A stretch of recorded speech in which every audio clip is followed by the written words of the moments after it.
Boa noite, pessoal. Tudo bem?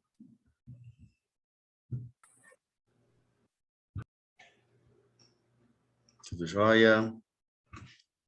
Boa noite para vocês. Estão me ouvindo direitinho, né?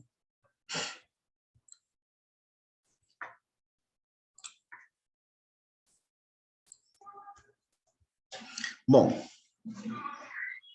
dando continuidade aqui na nossa aula, hoje a nossa disciplina é toxicologia. Nós terminamos a nossa primeira etapa falando de toxicologia social, né? Falamos de drogas de abuso.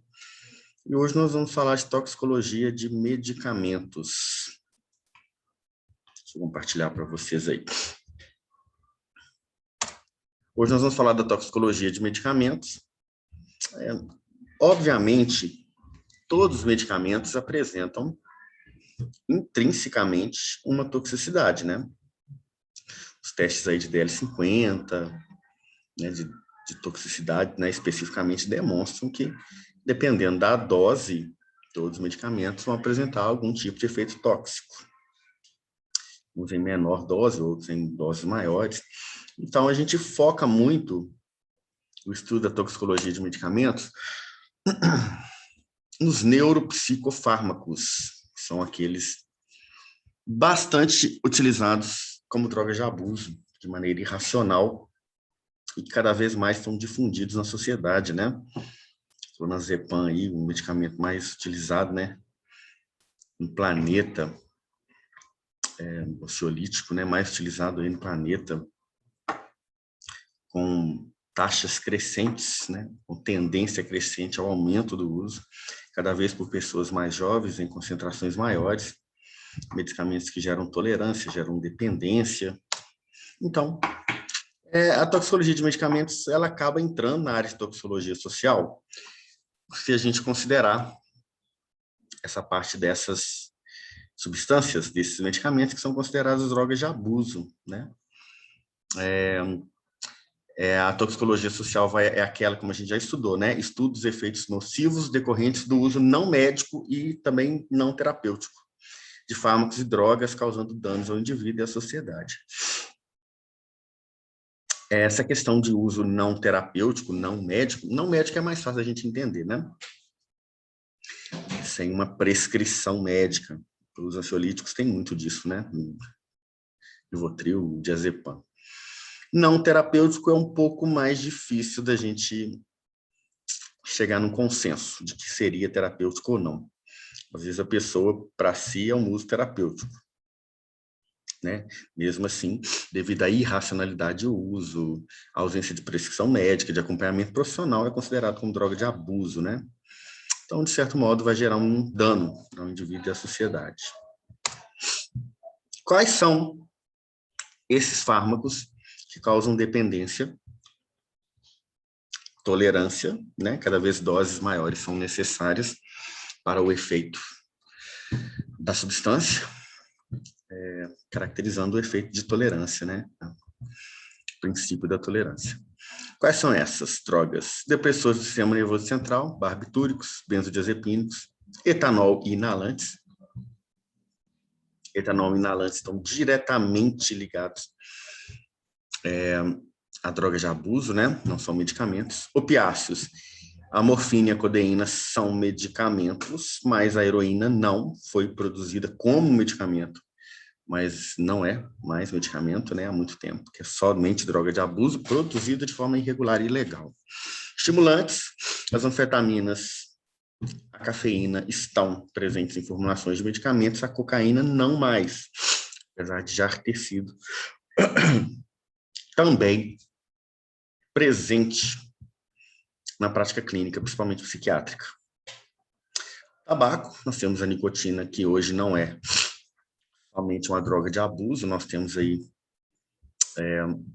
adesivos transdérmicos, né, com nicotina. Temos a cannabis, nós temos hoje aí o estudo, né, chamado de canabinologia, que é a utilização das substâncias, dos canabinoides. E os alucinógenos, como o LSD e a mescalina, que não são medicamentos, né?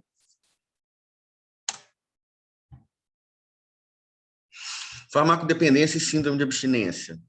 A abstinência e dependência são fenômenos independentes, né?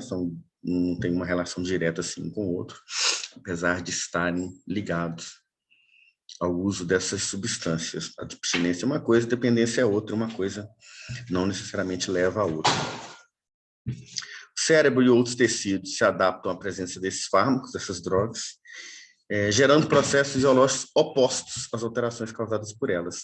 Então, o organismo reage de modo a combater os efeitos.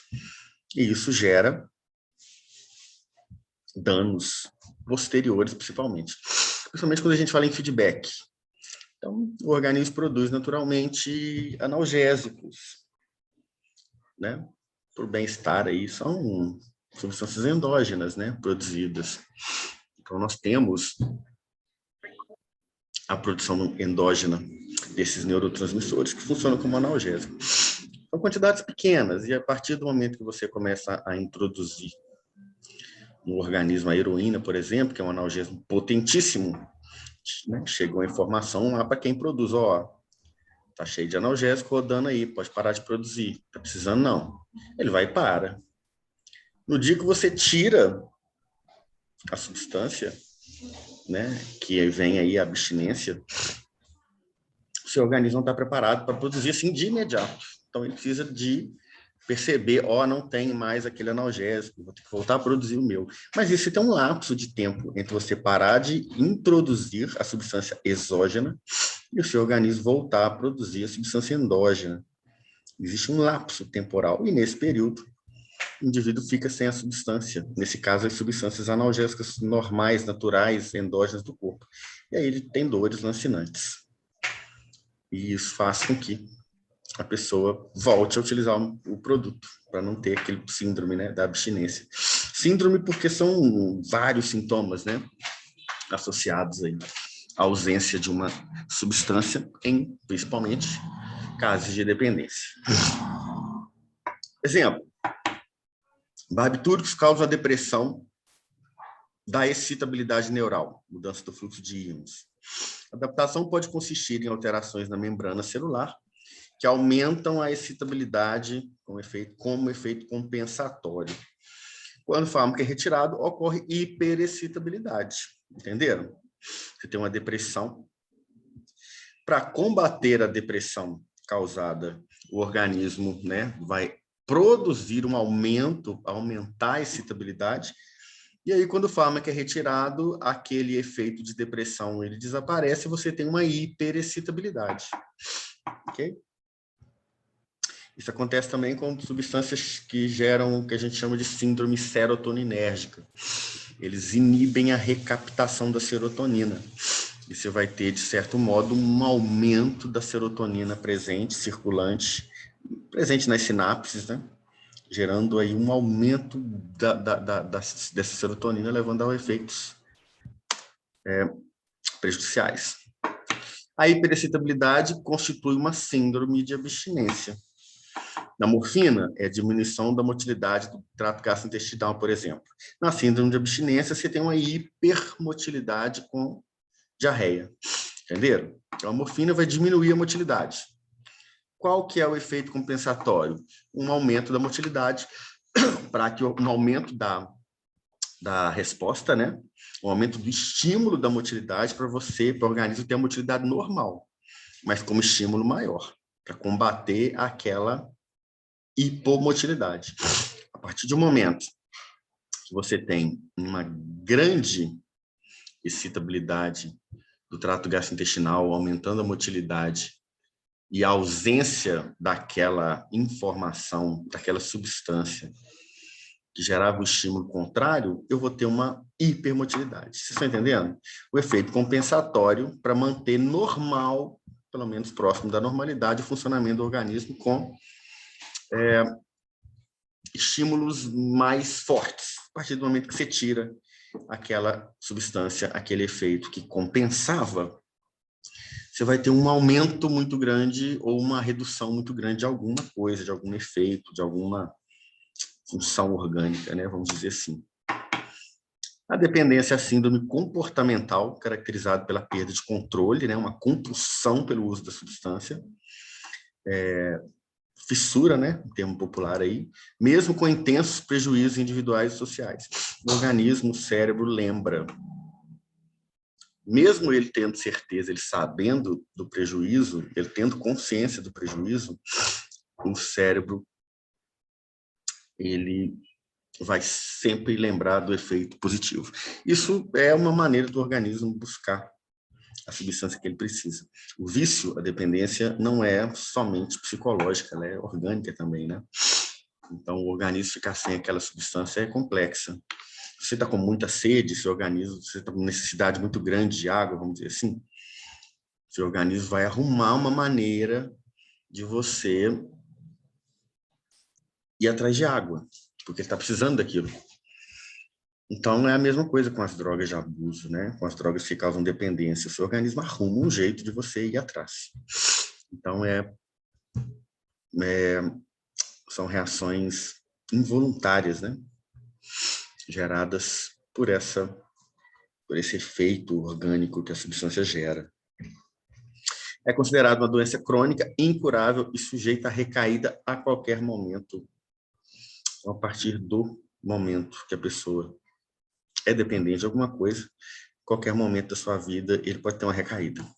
O organismo está pronto, né, para receber aquela droga de novo, aquela substância de novo e ter o efeito que fez com que a pessoa utilizasse durante um período de tempo maior, né? Usuário e dependente. A dependência tem um componente muito genético, é muito hereditário, de 40% a 60%. Então, não é porque os filhos veem os pais bebendo e aprendem a beber, é porque eles têm o gene da bebida, o gene do alcoolismo. E, obviamente, vendo a pessoa beber, a gente aprende mesmo, né? Então, é social, isso é social. Você só vai beber se tiver alguém que bebe. Se tiver num mundo que não existe bebida, você não vai beber. Na verdade, se estiver num mundo que ninguém bebe, você não vai beber. É um comportamento social, de um meio social. E a partir do momento que você começa a beber, você tem o gene do alcoolismo, né? A fome e a vontade de comer, né? Filhos de alcoólatras, por exemplo, têm maior probabilidade de desenvolvimento aí de alcoolismo crônico, de etilismo crônico. Alguns traços de personalidade pré-existentes distinguem aqueles que são propensos à dependência. Por exemplo, busca de novidade, sensações aí, impulsividade, adolescência, fases da vida, né? E indivíduos que têm alguns transtornos, como ansiedade, depressão, esquizofrenia, transtorno bipolar de humor. Tem uma grande predisposição, pretensão a serem usuários de drogas. No cérebro existe um sistema de recompensa, que é uma zona de recompensa presente lá no famoso sistema límbico, e que ela te recompensa, né? A palavra é essa mesmo, né? Quando você faz alguma coisa, quando você está próximo de alguma coisa que você gosta, quando você se, né, relaciona com a pessoa que você gosta, você tem um símbolo de recompensa. Quando você come, né, é um centro de satisfação e recompensa. Então, esse centro de recompensa é ele que traz o reforço cerebral do uso das substâncias. Então, como eu disse, o usuário de cocaína tem um comportamento de risco, né? Vários tipos de comportamento de risco, né? Tem um comportamento de risco social, de violência, um comportamento de risco sexual, e no pós-droga, né, no dia seguinte, vamos dizer assim, vem o efeito depressivo, vem o efeito da depressão pela substância que acabou, o organismo, pelo sistema de recompensa, está todo, né, com menos neurotransmissores do que deveria, porque teve uma hiperexcitabilidade, e depois que a droga acaba, você não tem nada, você zera, fica muito excitado e depois muito depressivo. E aí vem também a tal da consciência, né? Vem a tal da ressaca moral. Que a pessoa fala, não, nunca mais eu bebo, nunca mais eu uso essa droga, alguma coisa do tipo. Mas esse reforço cerebral faz com que dentro de pouco tempo a pessoa queira buscar a substância de novo, lembrando somente dos efeitos eufóricos, dos efeitos positivos. Isso é culpa do sistema límbico, do reforço cerebral, do sistema de recompensa. Então, assim, o cérebro está predisposto também a auxiliar ao vício, no vício dessas substâncias. sistema de recompensa está lá no sistema mesolímbico dopaminérgico, a zona de recompensa onde tem principalmente, ele está modulado pela liberação de dopamina. Os efeitos são dopaminérgicos e essa estimulação gera recompensas naturais, então sexo, alimentos, água, drogas, né, de abuso vão gerar essa liberação, vão gerar essa estimulação do sistema mesolímbico dopaminérgico, que é o sistema de recompensa. Então, são situações de difícil controle, porque, não sei se vocês sabem, antigamente, essa região do cérebro, que é tido como a mais instintiva, era chamado de cérebro reptiliano. Não utiliza esse termo mais. Esse termo não é utilizado. Mas antigamente, não sabia muito sobre neurologia, chamavam de cérebro reptiliano.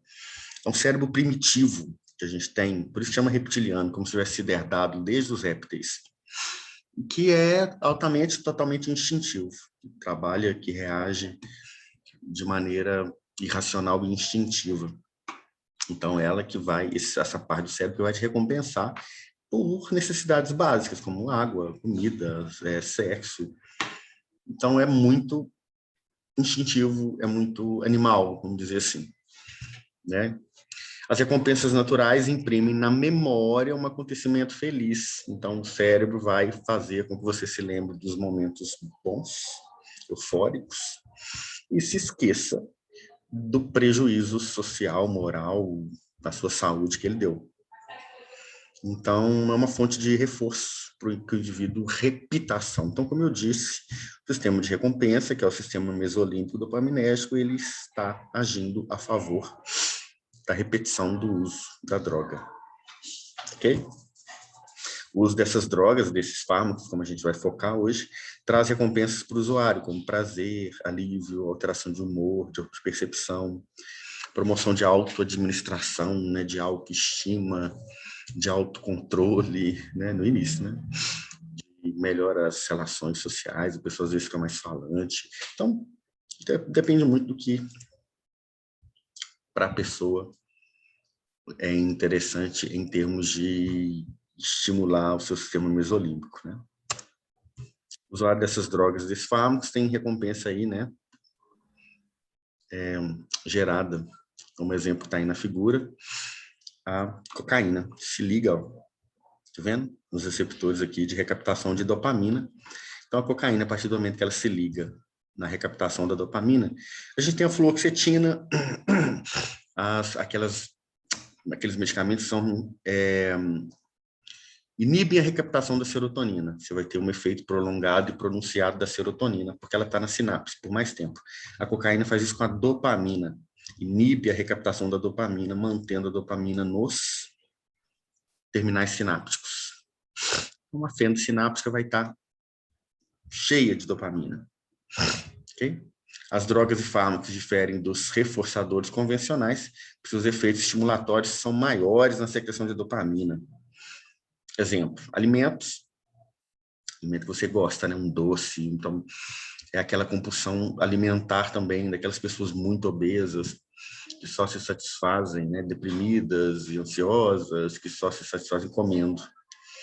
E o organismo sabe, não? Então, você vê aí, tem uns programas aí que passam pacientes muito obesos, né? Tem um programa na TV aí que fala sobre cirurgia bariátrica, então você tem lá obesos de 200, 300, 400 quilos e que não param de comer de maneira nenhuma.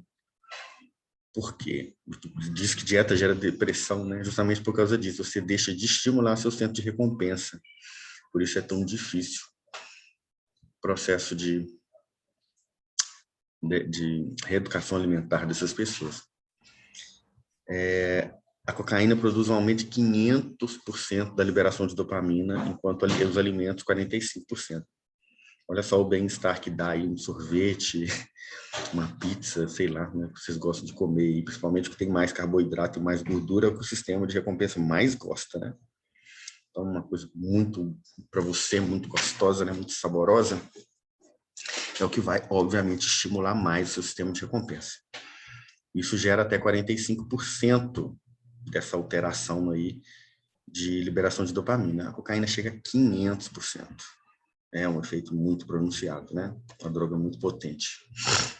Mecanismo de ação de drogas e fármacos do sistema mesolímbico através da inibição da recaptação da dopamina, como cafeína, cocaína, anfetaminas, aumento da liberação de dopamina, como as anfetaminas também, e inibição de neurônios GABAérgicos e estimulação indireta dos neurônios dopaminérgicos, como os opioides. Bom, vamos para os medicamentos, né? Dada a introdução, que não é muito diferente da toxicologia social, porque, né, acaba falando de droga de abuso. Algumas drogas aqui são mais utilizadas mesmo como droga de abuso, outras nem tanto. Tem uns efeitos aí, às vezes usados de forma irracional, às vezes apresentam um efeito tóxico bem mais pronunciado, mas não necessariamente são utilizados como drogas de abuso, como os barbitúricos, né? Os barbitúricos são mais utilizados como, principalmente fenobarbital, em tentativa de suicídio, de autoextermínio, né?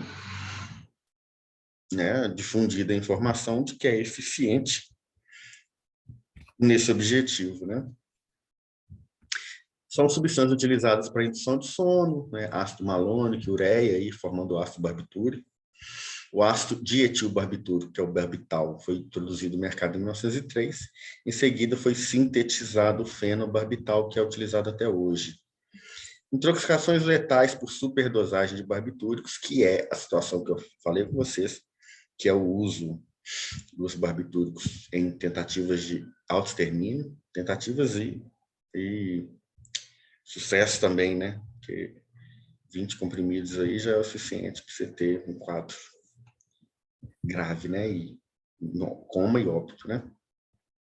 Faz com que eles fossem substituídos pelos benzodiazepínicos. Então, a indução do sono com fenobarbital não é uma coisa que a gente vai ver hoje, né? É mais utilizado como, né, um barbitúrico mesmo hoje padrão do que como um ansiolítico aí, como benzodiazepínico, né? Benzodiazepínicos são mais seguros. São anticonvulsivantes, sedativos e hipnóticos. Hoje são mais utilizados como anticonvulsivantes, mas um pouco como sedativo e hipnótico também. O uso terapêutico diminuído, porque ele tem baixo índice terapêutico, interações medicamentosas, risco de toxicidade.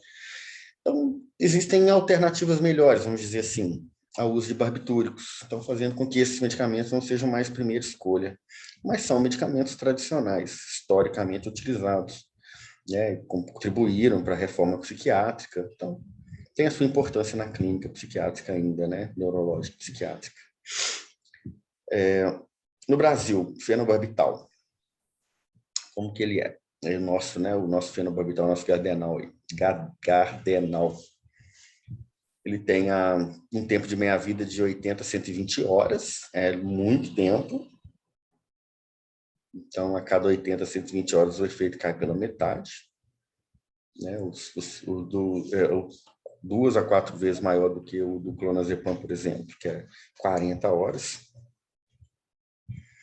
Aí você pega um zolpidem, por exemplo, que é 2, 3 horas. Né? Observem que isso é interessante no sentido do efeito residual. Então, eu quero manter o organismo saturado da substância, com a minha vida mais longa é melhor. Agora, eu quero um medicamento que haja rápido e vá embora rápido. Medicamento para dormir. Você quer esse medicamento com meia-vida longa? Não, você vai ficar de grogue o dia inteiro. Né? Então, se for um medicamento, imagina que um Rivotril tivesse, o clonazepam tivesse meia-vida de 80, 120 horas. Você ia tomar ele hoje, daqui a 120 horas ele ia cair a concentração pela metade. Você ia ter um efeito muito longo. Então, os Zolpidem, todo mundo fala, o Zolpidem a gente toma, ele tem um efeito mais rápido, faz a gente dormir mais rápido, mas faz a gente acordar mais cedo. Porque a minha vida dele é bem mais curta. Por isso. Mas o objetivo é esse mesmo, é dormir e acordar. Não é dormir, ficar dormindo o dia inteiro, acordar com um efeito residual, entendeu? O penta, né, que é o pentobarbital e o tiopental, eles são usados em centros cirúrgicos e UTI. Vocês não vão encontrar ele aí para uso domiciliar, não. Somente em centro cirúrgico UTI. Por isso eles têm um efeito aí curto e ultra curto.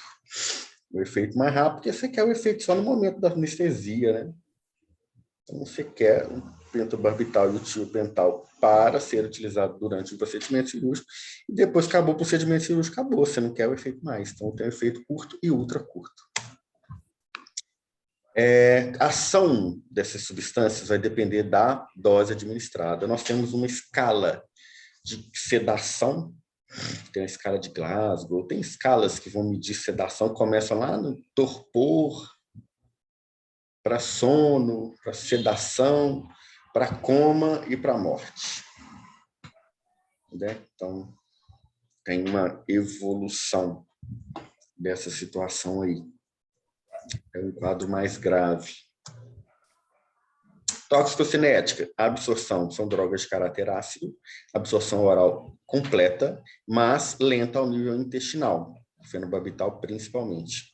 Via oral, efeito sedativo e hipnótico, e intravenoso, efeito anestésico, efeito rápido, né? O via oral vai ser absorvido mais lentamente, vai ter um efeito sedativo, né? De forma intravenosa, efeito anestésico. Está aí o ácido barbitúrico, fenobarbital. Modificações da estrutura confere a moléculas diferentes atividades, assim como meia-vidas diferentes. Como vocês viram, ó, o tiopental sódico e o pentobarbital possuem meia-vida curta e ultra curta, se comparado com a do fenobarbital, que é longa. Okay? O medicamento para uso contínuo é o fenobarbital, porque meia-vida longa, é uso contínuo, eu quero medicamento mais tempo, né? Efeito maior, continuado. Diferente do penta e do tiopental sódico. São lipossolúveis, né? Em termos de distribuição, aí vai ultrapassar todas as barreiras do organismo. Depositam-se nos tecidos gordurosos, ação ultra curta, né? Altamente lipossolúveis, sofrem redistribuição, né? Diminuição do efeito depressor. Metabolismo, citocromo P450, o fígado é que vai sofrer mais, mas rim, cérebro, corações e intestino também. Excreção renal, 25% da forma inalterada na urina. Então, se a gente encontra aqueles testes rápidos, a gente consegue encontrar o fenobarbital, a gente consegue encontrar na urina também através de colorimetria. Excreção renal pode ser significativamente aumentada por alcalinização da urina. Toxicodinâmica, são depressores centrais não seletivos. No sistema nervoso central, eles aumentam a ação inibitória do GABA.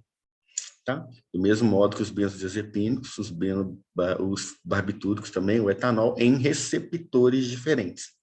Cada um no seu receptor específico, né? Agem de maneira distinta nos canais iônicos GABAérgicos, né? Aumentando a ação inibitória.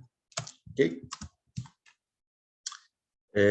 O sistema respiratório causa depressão dos mecanismos responsáveis pelo ritmo da respiração, então alteram o ritmo da respiração.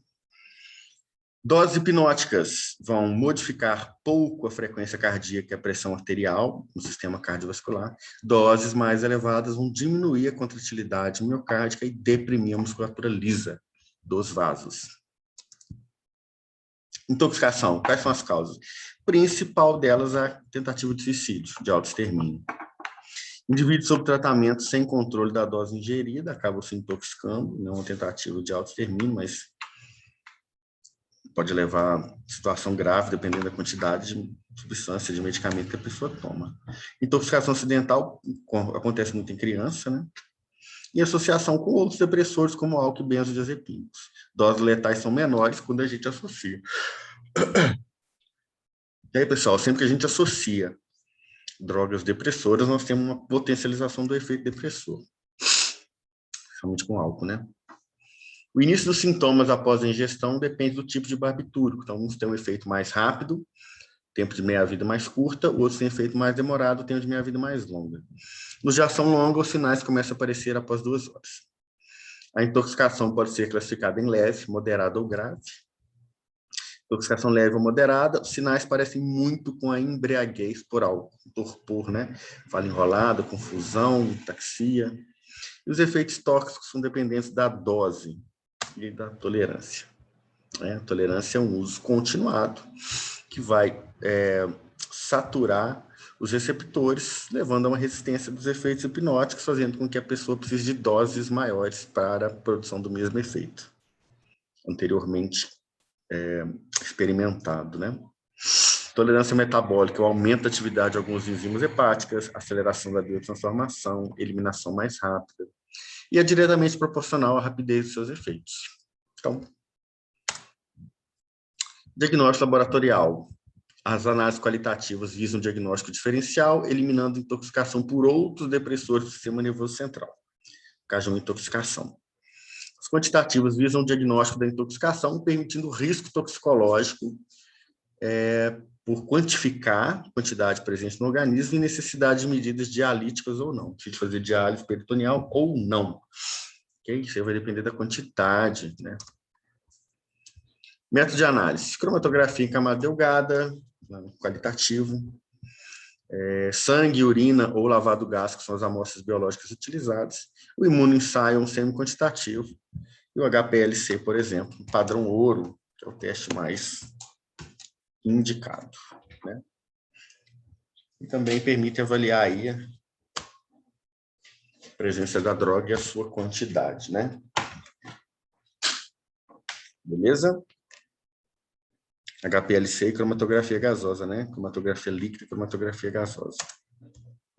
Terapia de suporte, no caso de intoxicação, desobstrução das vias aéreas, aspirar secreções, intubação e ventilação mecânica, correção de distúrbios hidroeletrolíticos e fluidos endovenosos vasoativos para a hipotensão que é gerada.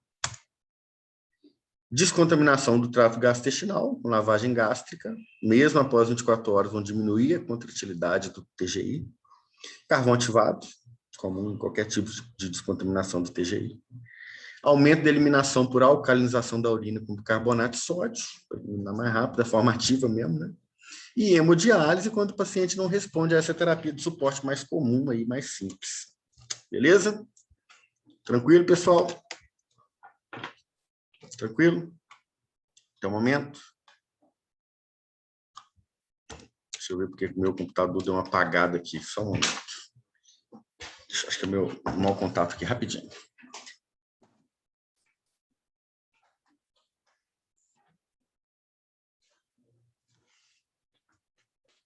Voltou.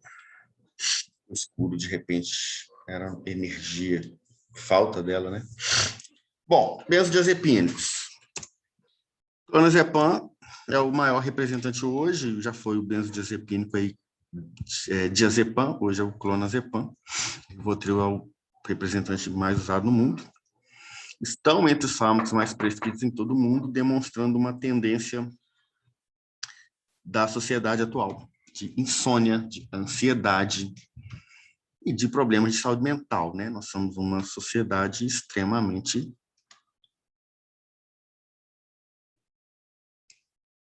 Pessoal, estão me ouvindo? Tem alguém me ouvindo? Sim, professor. Eu entro aqui. A sua sessão foi encerrada porque sua conta foi conectada em outro dispositivo. Tá falando para mim que a nossa sessão está encerrada. Não, tá normal, ok. Eu continuo falando com vocês. Esses não tá maluco. Vamos continuar. Daqui a pouco isso cai aqui, tá? Vamos lá. O clordiazepóxido, primeiro a ser comercializado em 1961.